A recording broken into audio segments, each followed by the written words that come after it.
शिल्पी घर के काम से फ्री होती तो बोर होती, जिसके बाद उसने घर में ही दुकान खोलने की सोची। अरे ये इतने सारे कपड़े, अरे बहू क्या करेगी इनका? माँ जी, मैं घर में बोर होती हूँ तो सोचा सामने के कमरे में कपड़ों की दुकान खोल लूं। घर का काम भी हो जाएगा और 4 पैसों की कमाई भी।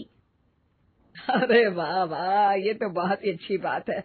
मैं भी तेरी मदद कर दिया करूंगी। वाह माँ जी, तब तो मजा आ जाएगा। अब हम दोनों मिलकर खूब पैसे कमाया करेंगे। अब क्या था, सास बहू का काम चल पड़ा।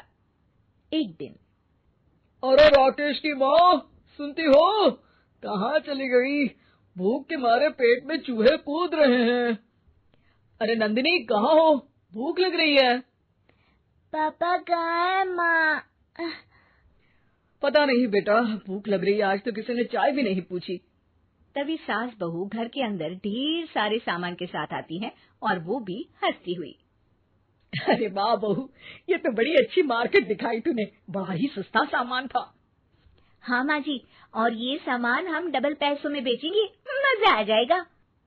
अरे बहू, भूख लग रही है, कुछ खाने को दे दे।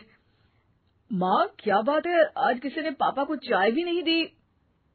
अरे बेटा, अब 40 साल में तेरे पापा ने क्या चाय बनाना भी नहीं सीखा? अरे बेटा रहने दे अब इस बहस को। तुम लोगों ने वैसे बनाया क्या है? बहू परेशान हो जाती है और सास को अकेले में लेकर जाती है।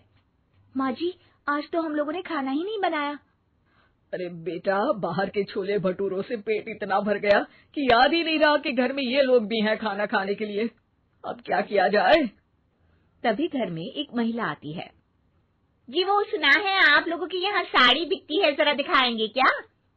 हाँ हाँ, क्यों नहीं। माँ जी, आप इन्हें साड़ी दिखाइए, मैं तब तक पिताजी और इनके लिए खाने का इंतजाम करती हूँ। सास उस औरत को लेकर सामने वाले कमरे में चली जाती है, जहाँ उन लोगों ने दुकान खोली थी। वहीं बहू भी किचन में चली जाती है।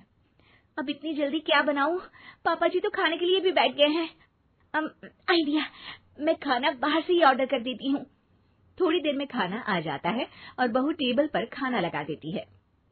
हे भगवान, कितनी कड़वी दाल बनाई है बेटा। नहीं नहीं पिताजी, वो क्या बात है नंदिनी, रोटी तो चबाई ही नहीं जा रही है, लग रहा है रबड़ खा रहा हूँ। एक तो इतने महंगे होटल से खाना मंगवाया और वो भी इन लोगों को पसंद नहीं आया। तभी सास नोट गिनती हुई बाहर आती है। वाह माँ जी, बड़ी कमाई हुई लगती है। हाँ, मैंने वो 2000 वाली साड़ी 3000 में बेच दी। अरे वाह माँ जी। दोनों सास बहू बहुत खुश हो जाती हैं। मेरे पेट में ना बेटा जोर का दर्द हो रहा है। अरे माँ, क्या हुआ? पेट में दर्द? बाहर का कुछ खाया था क्या? मैदा तो नहीं खा लिया? मैंने छोले भटूरे खाए थे। माँ क्यों खाए? आपको तो पता है कि आपको मैदा सूट नहीं करता। चलिए माँ को डॉक्टर के पास ले जाते हैं। तभी अंदर से पापा की आवाज आती है। हे भगवान, मेरा तो पेट खराब हो गया।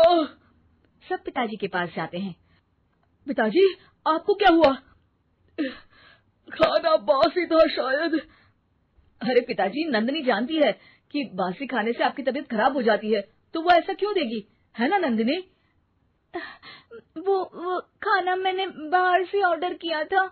मैं और माँ दुकान का सामान लेने गए थे, इसलिए खाना नहीं बना पाए। क्या नंदिनी, दुकान के चक्कर में तुमने तो सारे घर का हाल बिगाड़ रखा है। चलो अब माँ और पापा को लेकर अस्पताल चलते हैं। अस्पताल में जाने पर डॉक्टर कहते हैं, हाँ, इन दोनों को तो एक दिन के लिए एडमिट करना पड़ेगा। क्या? क्यों? पेट ही तो खराब है ना। हाँ, तो घर ले जाइए ना, अगर लग रहा है कि कोई बड़ी बात नहीं है। और हम सिर्फ पैसा कमाने के लिए इन लोगों को एडमिट कर रहे हैं। नर्स, जरा इन लोगों को बिल तो दे देना। चलिए मैं आप लोगों को पैकेज समझा देती हूँ।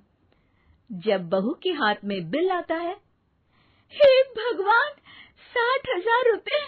इतना तो मैंने कमाया भी ना था। अब समझ गई कि कमाई के चक्कर में घर के लोगों की सेहत के साथ मैं खिलवाड़ कर रही थी।